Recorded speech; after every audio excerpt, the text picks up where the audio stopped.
Chilling Tales for Dark Nights.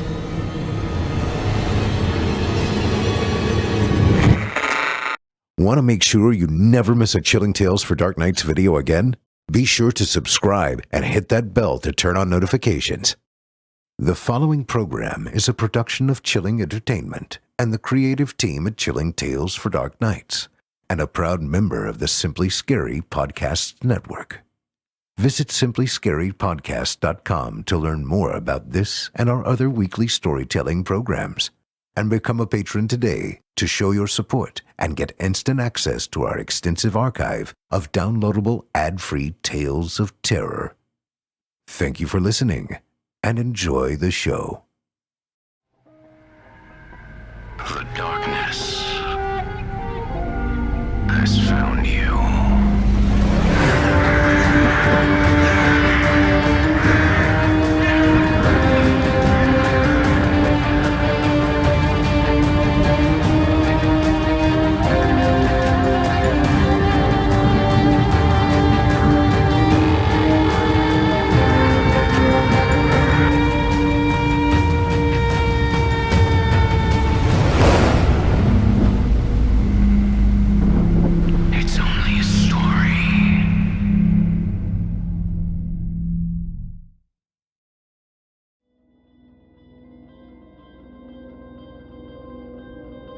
Welcome to Season 5, Episode 8. My name is Erik Peabody, temporarily hosting for Jason Hill, and it's my pleasure to bring you tonight's story. It seems like nowadays just about anything can be used as a weapon.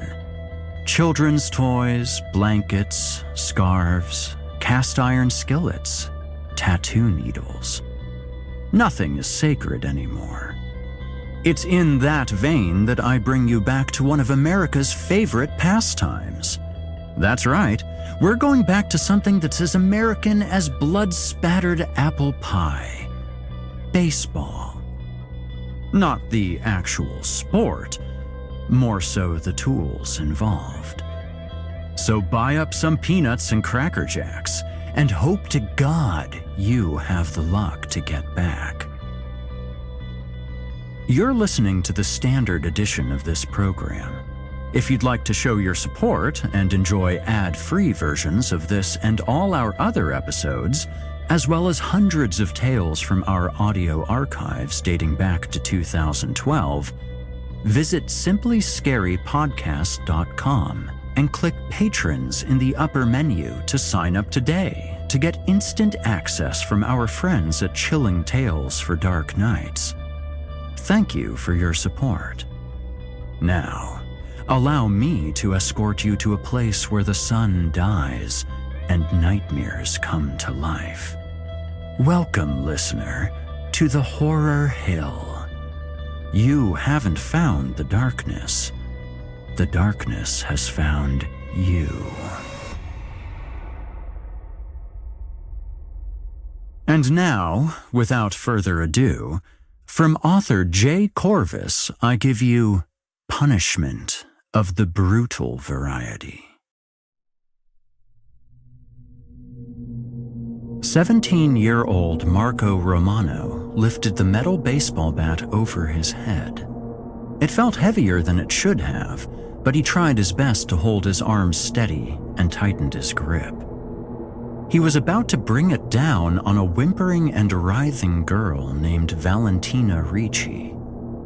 Her hands and ankles were bound with rope, and a filthy rag muffled her cries. She had been one of his classmates, a friend, and at one point a girl he fancied but never dared to ask out on a date.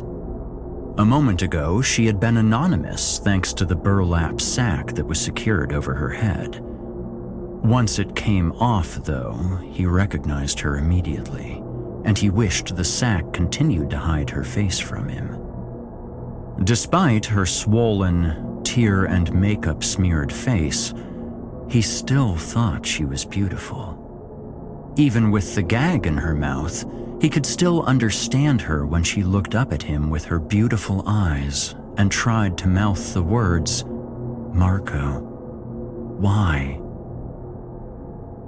Just before he swung the bat, his mind became focused on a sour memory he had of her. The metal bat made a sickening metal clink, and her skull reciprocated with an even more horrifying crack. In his mind, he did his best to remember and focus on the day she had played a prank on him while he and his classmates went out to lunch. Likely, she intended her joke to be some light-hearted fun when she put mushrooms on his pizza, sliding them out of sight just under the cheese. It was well known amongst his general group of friends in school that he loathed mushrooms. She must have figured that a silly prank of this caliber would be funny, and for a few moments it was, until his face started to turn red and his throat began to close. Most people outside of his closest group of friends didn't know that Marco hated mushrooms because he was deathly allergic to them. He hid from the world this little-known fact out of shame and fear that it would make him look weak. But after that day, everyone knew, and it was all her fault. An epinephrine pen and an ambulance ride later, Marco accepted Valentina's apology over a Skype call from his bed in the hospital. But he never let go of the anger and humiliation he felt the moment she started laughing after he swallowed a bite of the poisoned pizza slice, the moment she revealed her prank. It was enough to facilitate the swing of a bat into her cranium. Blood splattered on the concrete, and he drew up the bat again. She had only screamed through her gag for a moment before the first blow silenced her, and now she had become stiff. She convulsed and stretched her limbs out hard against her bindings as blood trickled from her nose, mouth, and ear. One of her eyes had dislodged from the socket and now peered down, dancing like a marionette to the motions of Valentina's death rattles. Marco delivered blow after blow, faster and faster, feeling his muscles begin to burn with the effort, until her body finally lay still, and her head was an unrecognizable mixture of bone fragments and bloody brain matter. The act only lasted 45 to 60 seconds, but would have felt like a lifetime to anyone who had watched. The sounds of the metal baseball bat had echoed inside the abandoned warehouse they were in, and Marco thought he could still hear the ghostly remnant of the beating still lingering in the air. The place was eerie, even in the daytime. Now, with the gory events before him, the building had become all the more haunting in the stillness of the night.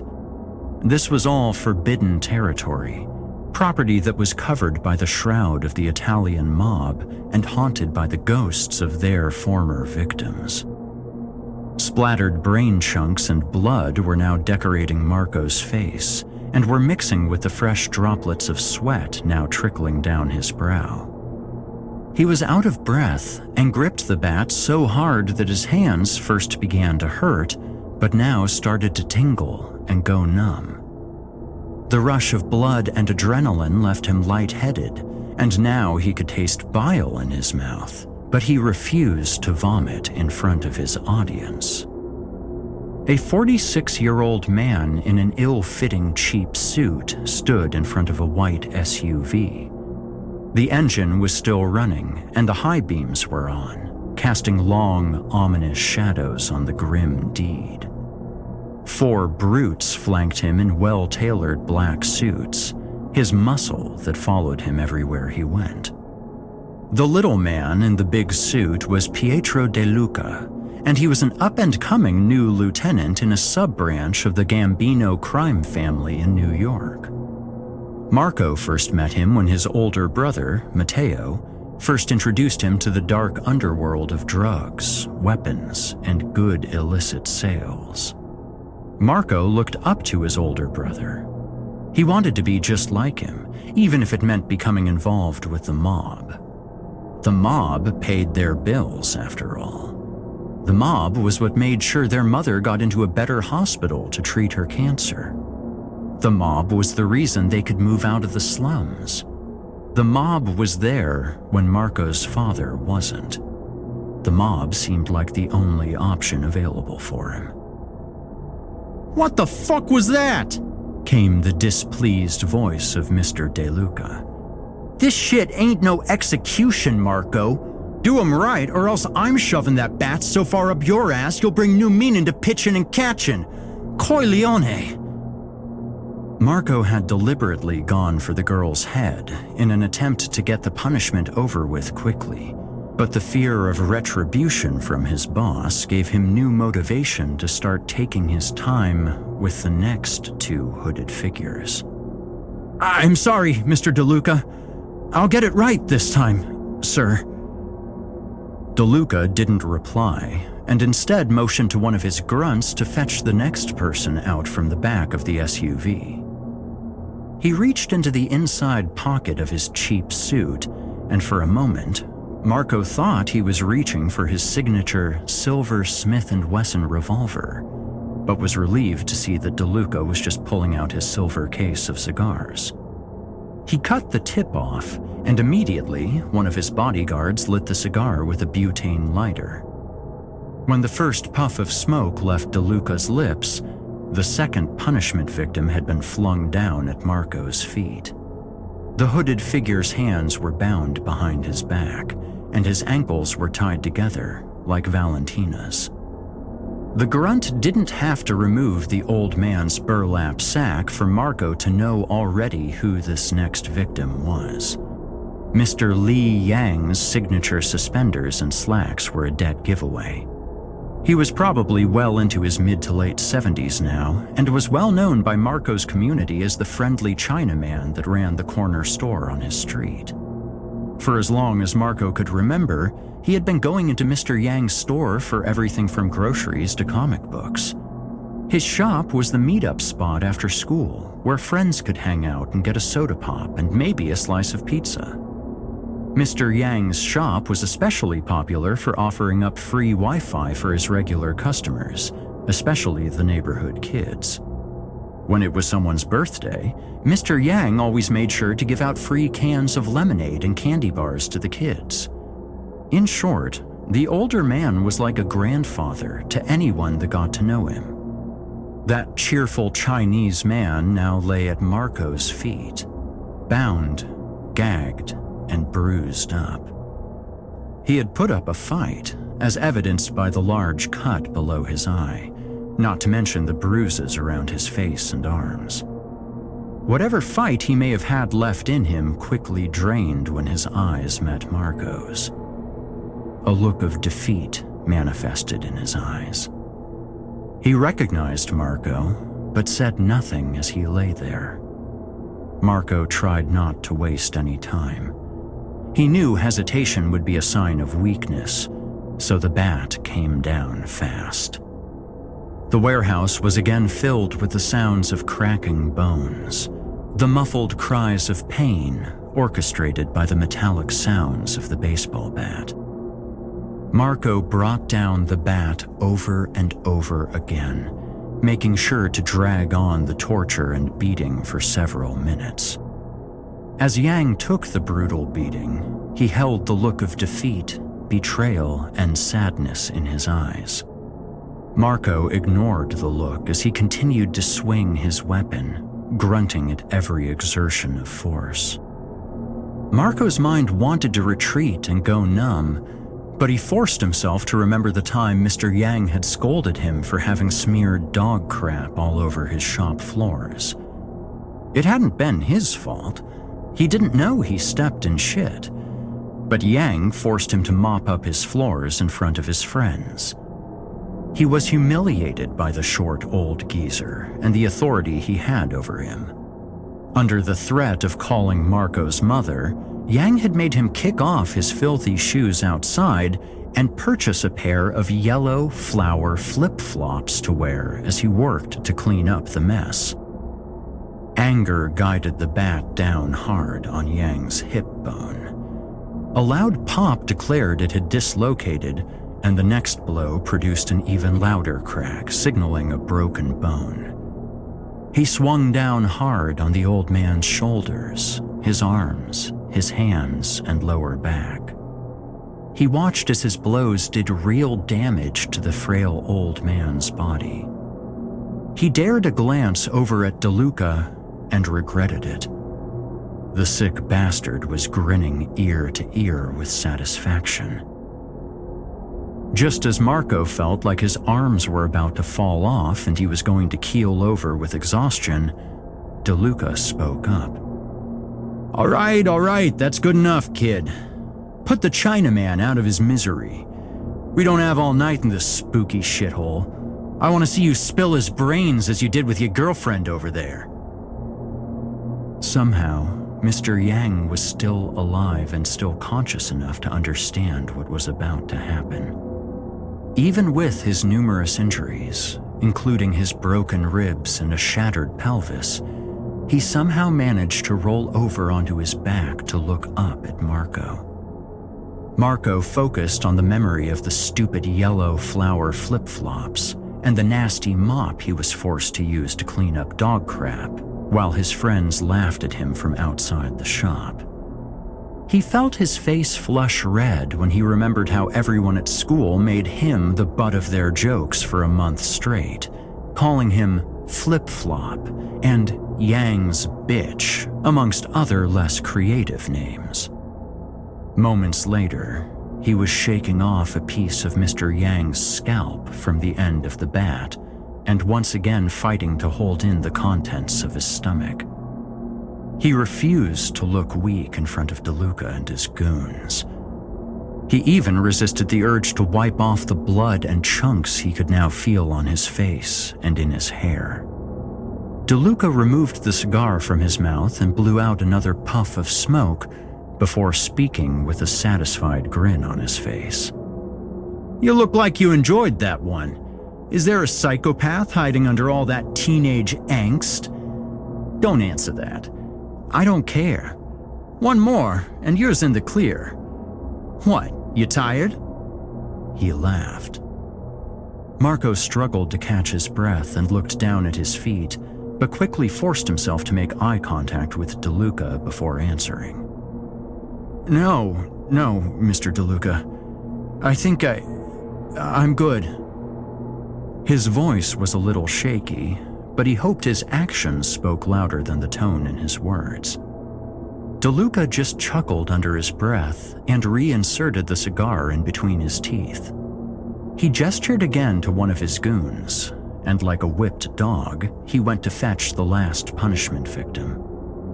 Once again, the burlap sack didn't have to come off for Marco to know who this next person was. He instantly felt as if he had rocks in his stomach and a knot in his throat. Marco stood steady and fought to control himself as his knees began to go weak and tremble under his own weight. He hadn't expected this. He hadn't even stopped to consider it would be an option in DeLuca's mind. This was the one person that taught Marco everything he knew about life. This was the man that had always protected him from getting hurt and made sure to take whatever blows life threw his way. It was Marco's 27-year-old big brother, Matteo. Matteo's bruised and blood-caked face was almost unrecognizable after the big goon tore off the burlap sack from his face. His nose was broken, and his right eye was nearly swollen shut. He was bruised up purple and blue, much worse than Mr. Yang, and was now short a few teeth.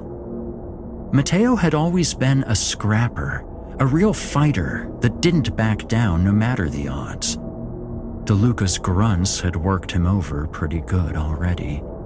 Matteo was tied up tighter than the rest, but he made an effort to get up by pushing off the pavement with his face. This time, DeLuca himself walked over and stomped down on Matteo's head. Matteo was trying to yell through the rag that was stuffed and tied down in his mouth, while DeLuca started to lean down towards him as if he wanted to whisper a secret into his ear. Shut your mouth, Romano. This here ain't nothing personal. As he said this, he waved his cigar around in the air. We're just going through the motions with your kid brother here, that's all. But I'm sure you already knew this was gonna happen. But I bet you didn't expect this shit, huh? Maybe you should have kept your cock holster shut." DeLuca quickly and unexpectedly drove the lit end of his cigar right into Matteo's purple, swollen cheek at the end of his question. Matteo didn't flinch in true Romano style, but instead grunted in anger as the smoldering cigar was put out on his already damaged face. DeLuca stood up and took a step back. He put out his hands, palms up and fingers straight, as if he was presenting Marco with a treasure on a silver platter. Matteo laid there, now silent except for the sound of his grinding teeth as he worked his jaws, chewing through the rag in his mouth. A mix of blood and drool cascaded down his chin and cheek and started to pool at Marco's feet. For the first time, Marco hesitated. Despite everything he had learned from his big brother and the mob, he hesitated. The bat was too heavy in his hands, and his grip was too weak. His knees threatened to betray him, and he could feel the tears welling up in his eyes. He knew that the moment they rolled down his face, the signature silver Smith & Wesson revolver would come out to greet them. The Romano brothers were doomed to a quick and shameful death in a dark warehouse in the middle of nowhere. For a brief moment, he allowed himself to wonder who would take care of Ma now that he and his brother were gone. Just as DeLuca clicked his tongue in disappointment and reached up for his gun, Matteo finished chewing through the rag in his mouth despite having fewer teeth in use. He must have swallowed part of the rag because he didn't spit anything out when he choked out his bloody speech. "Marco, you stupid, insignificant, worthless pile of dog shit! Look at yourself! A weak and pathetic excuse for a man. Not even a man. I knew ever since you were a kid that you were born a spineless and dickless coward." DeLuca was stunned in place and took his hand away from his holstered revolver to enjoy the show a while longer. "You've only ever brought shame to the Romano family. You're the reason Pa left. You're too stupid to take care of Ma when she got sick. You were a tumor on my side everywhere I went, and you never learned a goddamn thing I taught you. Even now, it's in one ear and out the other, ain't it? What, you gonna cry? Cry your bitch tears then and let DeLuca put me out of my friggin' misery already.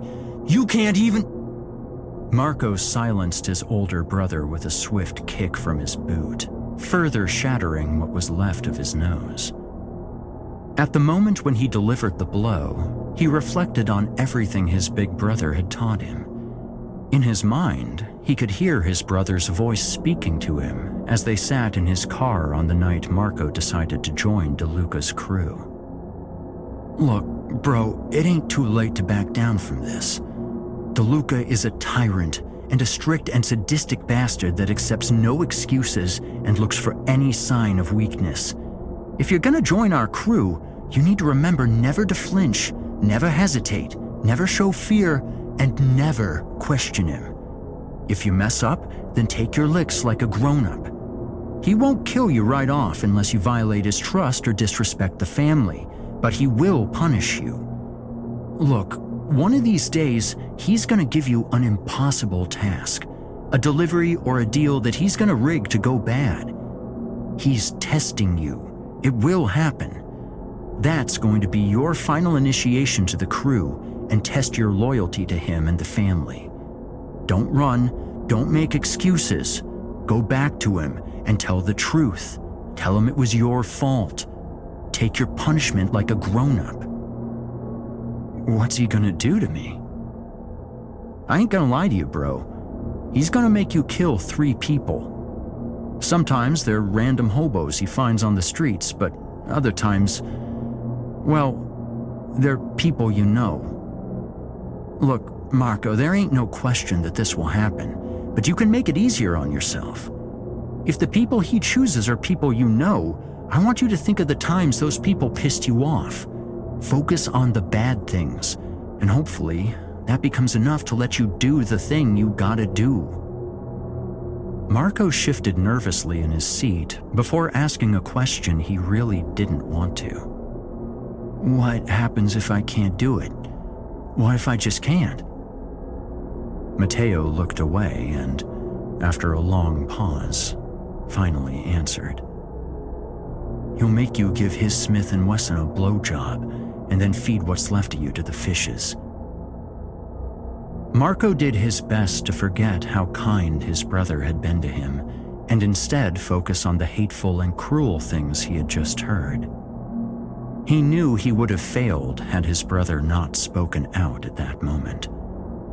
Matteo looked after his kid brother, even now. That outburst was a final and singular mercy he could give his little brother. Matteo had had plenty of time to think while tied up in the back of DeLuca's SUV. He knew that if Marco couldn't kill him, they'd both be at the receiving end of DeLuca's gun. If the Romano brothers bit the dust that night, there'd be no one left to watch over their ma. Marco swung the bat and focused his rage on the lies his big brother had spoken. He tried to put anger and hate into every swing. He begged his brother for forgiveness in both his mind and heart because he was shouldering a pang of heavier guilt, a shameful secret that painted Marco as a coward. The day had come when Marco failed to deliver several kilos of coke. A bunch of thugs in masks jumped him and stole the goods. Worst of all, they left him unharmed, so he knew it would look bad when he went back with a story that didn't match his appearance. But DeLuca only sat and listened to him, his face never betraying a hint as to what he was thinking. After a long silence, he looked at Marco with stone-cold eyes and spoke very calmly. "Look, kid, right now, I know you're going through the motions. You and your brother are real tight. I can respect that. I know he told you to expect this. I know you know this was gonna happen. So, I'm gonna give you a choice. A one-time deal from me, more generous than I've ever been in years. You either let the boys and me here give you a good beatdown and send you on your way out of here with a few broken bones and a few scars, no questions asked, or you stay, and I pick out 3 for the punishment of the brutal variety. You see, I can't know if I genuinely trust you when you already know how the game works, so I'm giving you a way out, only out of respect for your brother. Life is a poker game, kid, so count your lucky stars that I'm a nice guy because you cheated me and took a peek at my hand. That's why I can't let you go without first putting a few scars on you." The truth was that Marco was too scared to get beaten, too scared to get hurt or feel pain. His big brother had always been there to take the blows for him, to defend him from ever getting hurt. He chose the punishment of the brutal variety, not knowing that he was allowing his big brother to take the blows life was throwing at him once again. Only this time, Marco was the one dealing out the punishment.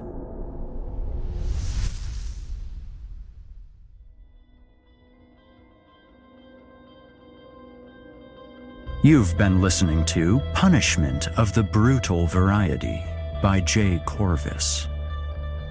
Tonight's featured tale comes from the very talented J. Corvus and was performed by yours truly, Erik Peabody. You can find more of Jay on our very own Creepypasta Stories website, where all of his information is available, as well as a showcase of some of his other works. If you enjoyed what you've heard on today's program, please take a moment to stop by our iTunes page, or wherever else you listen to your favorite podcasts, and leave us a 5-star review and a kind word. It makes a huge difference and would mean a lot to me. If you'd like to hear more lengthy tales, be sure to take a look at Jason's audiobooks, available now on audible.com. Check out the link in the show notes for Jason's ever-growing library of audiobooks. If you'd like to hear a premium, ad-free edition of tonight's and all of our other episodes, visit simplyscarypodcast.com today and click the Patrons link in the menu at the top of the screen. You'll find yourself at chillingtalesfordarknights.com, where you can become a patron for as little as $5 per month and get access to our entire audio archive dating back to 2012, including past episodes of this program, all of our other shows, and hundreds of standalone releases, all of them ad-free and available to download or stream. If you happen to use Facebook, Twitter, Instagram, or YouTube, you can follow and subscribe to Chilling Tales for Dark Nights there, where you'll get all of our latest updates and new releases and have the chance to interact with us each and every week. You'll find me personally on Facebook, Twitter, and Instagram as well. Until next week, listener, when we meet up once again atop the horror hill for yet another dance with darkness, I bid you good night. Sleep tight, listener, and whatever you do, if you hear scratching at your door, don't open it. The darkness may have found you, but it's up to you to let it in.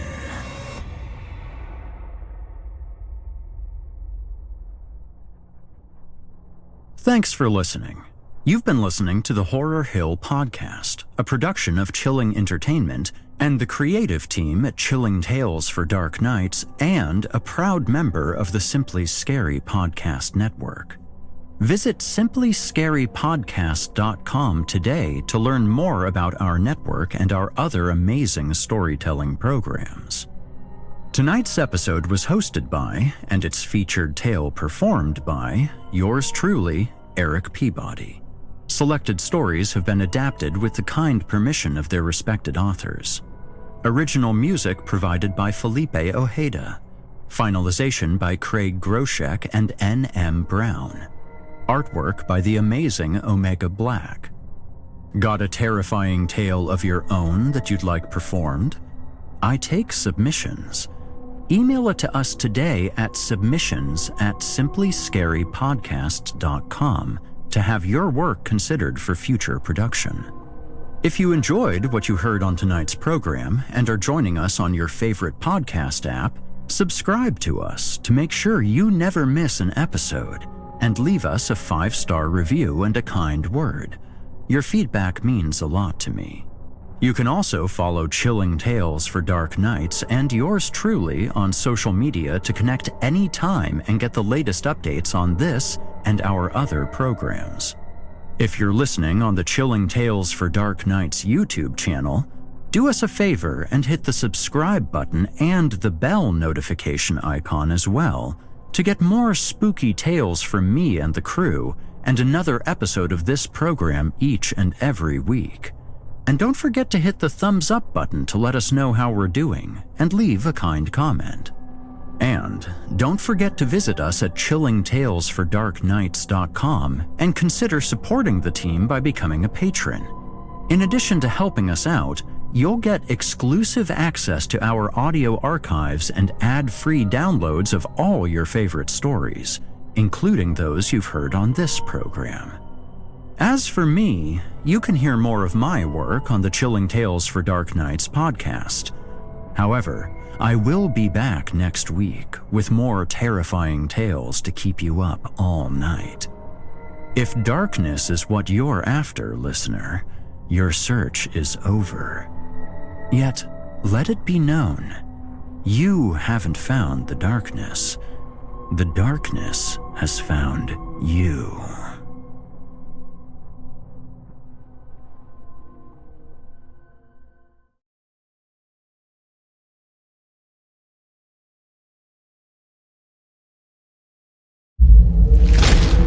Chilling Tales for Dark Nights.